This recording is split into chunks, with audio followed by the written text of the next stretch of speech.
नमस्कार।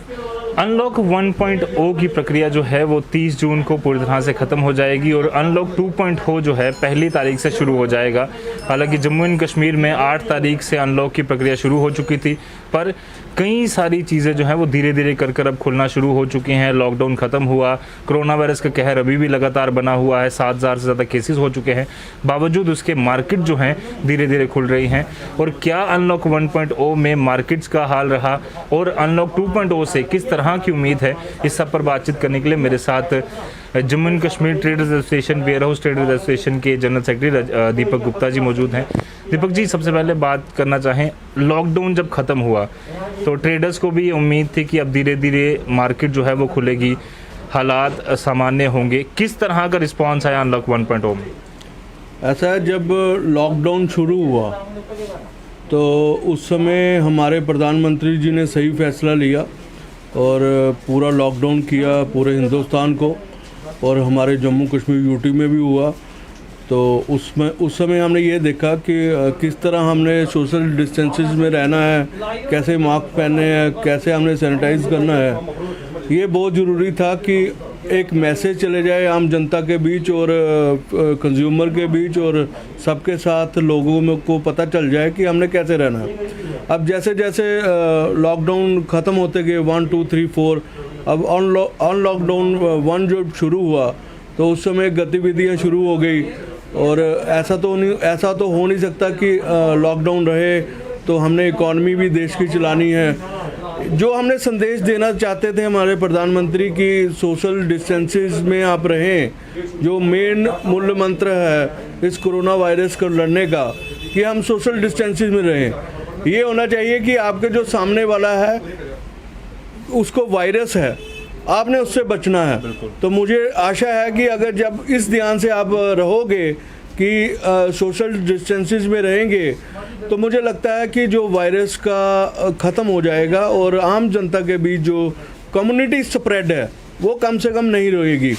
हमारे जम्मू कश्मीर यूटी में देखा तकरीबन ट्रैवल हिस्ट्री के ही पाए गए, और जब उसके बाद अब अनलॉक 1 जब ख़त्म होने के कगार पे है तो काफ़ी फ़र्क पड़ा कि जब डिफरेंट एसेंशियल आइटम तो डे 1 से ही खुली थी, और जो नॉन एसेंशियल आइटम थी जैसे कपड़े के व्यापारी थे, बूट के व्यापारी थे, जब उन्होंने शुरू किया तो उनको भी थोड़ी राहत मिली और उनका भी जो व्यवसाय जो बिल्कुल बंद था और वो पटरी पे आया। इकॉनमी जो है, अब जैसे हमारे लेबर भाई थे और एम्प्लॉयज़ थे जो जिनको पैसे नहीं मिले थे, वो भी काम शुरू हो गया। लेकिन सबसे बड़ी बात ये थी कि हम सोशल डिस्टेंसेस में रहे। उससे ये फ़ायदा हुआ कि हमारे जम्मू कश्मीर और हमारे हिंदुस्तान में कम्युनिटी स्प्रेड नहीं हुआ, और जो भी हमारे खासकर जम्मू कश्मीर यूटी में है वो अभी ट्रैवल हिस्ट्री में ही आ रहे हैं, क्वारंटाइन सेंटर में आ रहे हैं। इससे जो है कि और माँ वैष्णो देवी की कृपा और माँ बावे वाली माता की कृपा रही हमारे जम्मू कश्मीर यूटी में, जिससे हम जो इस वायरस से हम बचे रहे। और आशा है कि जैसे जैसे अब इकॉनमी जो है पटरी पे लाने के लिए जो अनलॉक 1 का जो अभी सिलसिला ख़त्म होने के कगार पे है, तो मुझे लगता है कि काफ़ी व्यापारियों को राहत मिली है। खासकर अब ये आशा है कि जब अनलॉक 2 शुरू होगा, अब मेन उसमें ये देखना है कि होटल इंडस्ट्री कैसे बचेगी, हमारा टूरिज़्म सेक्टर कैसे बचेगा, और ख़ासकर जो हमारी जो अभी मेटाडोरें शुरू हो गई है, बसें शुरू हो गई हैं, वो कैसे चल पाते हैं इन सोशल डिस्टेंसिंग के बीच। और ऑयल भी महंगा है, उसके साथ जो रेट भी गवर्नमेंट ने 30% बढ़ाए हुए हैं। ये मेन मकसद है कि जब ये बसेज और ट्रांसपोर्टेशन जब चल जाएगी तो इससे हमारी और इकॉनमी बढ़ जाएगी। जैसे डिफरेंस डिस्ट्रिक्ट के जो लोग हैं वो जम्मू में नहीं आ रहे थे, जैसे रेड जोन, ग्रीन जोन और ऑरेंज जोन है। अभी मोस्टली हमारे यूटी में जितने भी डिस्ट्रिक्ट है सारे ऑरेंज और ग्रीन जोन है। वहाँ इंटर डिस्ट्रिक्ट जो बसें ट्रांसपोर्ट जो चलना शुरू हो गई है, उससे हमारे बिजनेस को काफ़ी फ़र्क पड़ेगा। हमारा बिजनेस जो आगे 40-50% जो पटरी पे आया है, मुझे आशा है कि अनलॉक 2 में वो और तकरीबन 70-75% पटरी में आ जाएगा।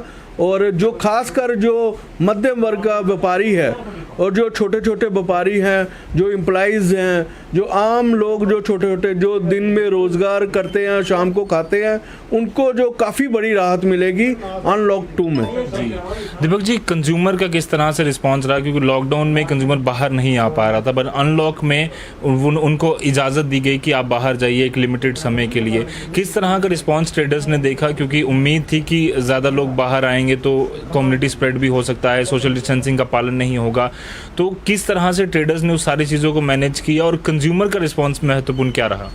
ऐसा है, जब अनलॉक था उस समय, लॉकडाउन के समय जो प्रधानमंत्री जी ने संदेश देना था वो क्लियर कट हो गया कि हमने सोशल डिस्टेंसेस में रहना है, मास्क पहने हैं, सैनिटाइज करना है।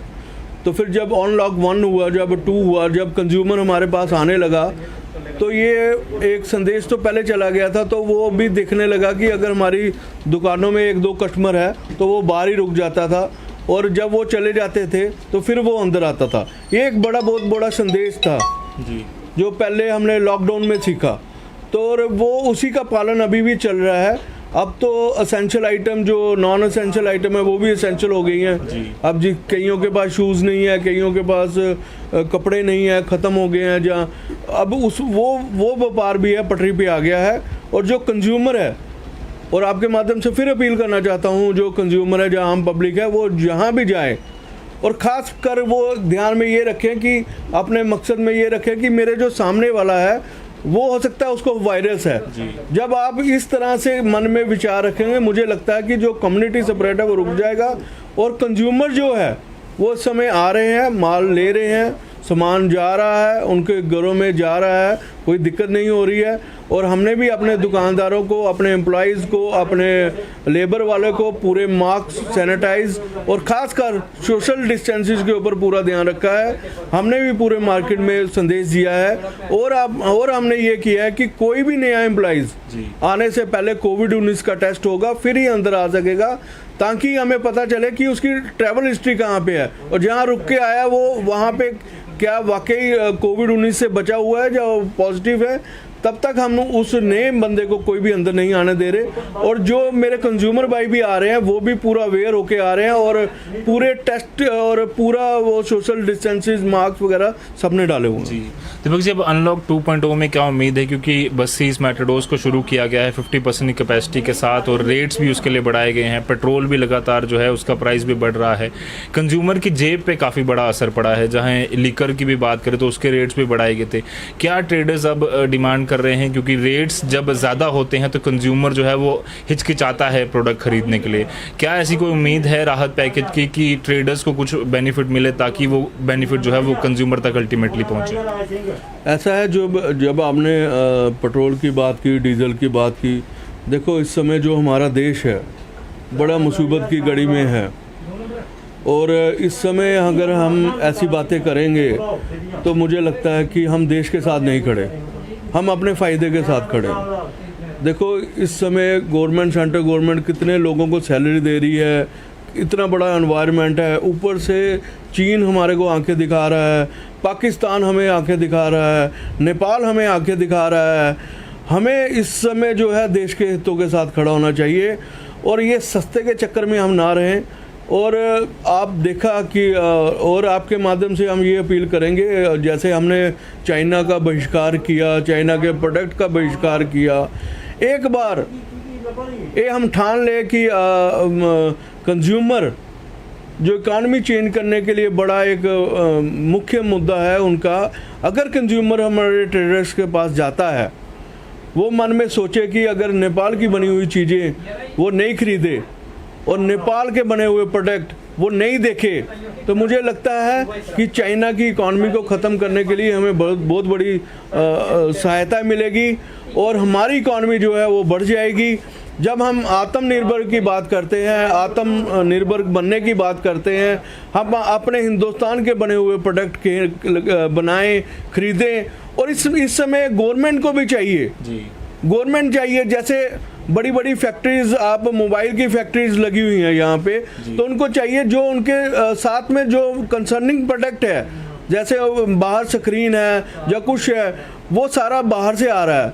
वो आप उनको उन लोगों को बैठा के और जिनके पास फैक्ट्री नहीं है वो फैक्ट्री लगा के और सारा जो मटेरियल है हमारे हिंदुस्तान में बने और बिके भी हिंदुस्तान का। हमने देखा कि हमने एक बार कई शहीदों की वीडियो देख रहे हैं, वो कैसे विलाप कर रहे हैं उनके परिवार वाले, कैसे माता पिता उनके विलाप कर रहे हैं। जब ये चीज़ें देखते हैं तो हम सोचते हैं कि यार कंज्यूमर जो है सस्ते की मांग करता है। इस समय मैं सोचता हूँ हिंदुस्तान के साथ खड़े होने का फ़र्ज है। हम भारत की माँ की धरती पे जन्म लिया है, इस समय भारत का कर्ज चुकाने का समय है। और जैसे हिंदुस्तान और जैसे प्रधानमंत्री, हमारी सेना इस समय जो बॉर्डर, इतने मुश्किल बॉर्डर पे खड़ी है, तो हमें कंज्यूमर और ट्रेडर का भी फर्ज है कि हम चाइनीज़ के गुड का बहिष्कार करके उस प्रधानमंत्री के साथ खड़े हों और उन सेना के साथ खड़े हों, तो पता लगे कि हाँ वाकई जो हमारे हिंदुस्तान के लोग हैं वो सेना के साथ खड़े हैं और प्रधानमंत्री के साथ खड़े हैं।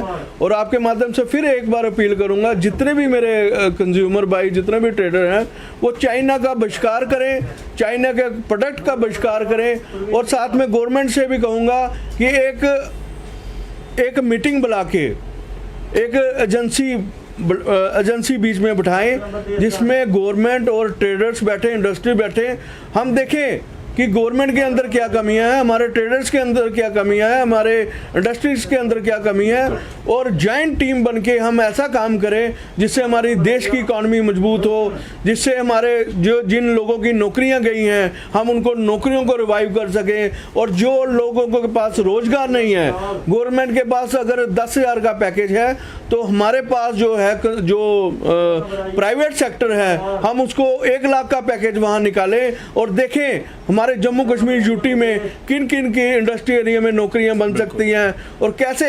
ये एजेंसी का बनना बहुत ज़रूरी है। जब तक गवर्नमेंट, रिटेलर और इंडस्ट्री इकट्ठे एक एजेंसी हम नहीं बनाएंगे और हम अपना रोजगार कैसे, जो हमारे जैसे आत्मनिर्भर बनने की बात बार बार हमारे प्रधानमंत्री कहते हैं, हम आत्मनिर्भर बन सकते हैं और चाइना का माल सामान को बाइकआउट करके कंज्यूमर से फिर कहना चाहता हूं, हम प्रधानमंत्री और सेना के साथ खड़े हैं। जी बिल्कुल, एक महत्वपूर्ण मैसेज दीपक जी ने जो देने की कोशिश की वो ये है कि अनलॉक 2.0 की बात हो या ऐसे भी, हमें एक एजेंसी ज़रूर एक तैयार करनी होगी पूरी इंडियन गवर्नमेंट को कि जिसमें ट्रेडर्स, इंडस्ट्रीज़ और जितने कंज्यूमर्स हैं, रिटेलर्स हैं, वो सब मिलकर एक अपनी बात सामने रखें और एक ऐसी एजेंसी तैयार करें ताकि आत्मनिर्भर की ओर हमारा भारत जो है वो तेज़ी से बढ़े।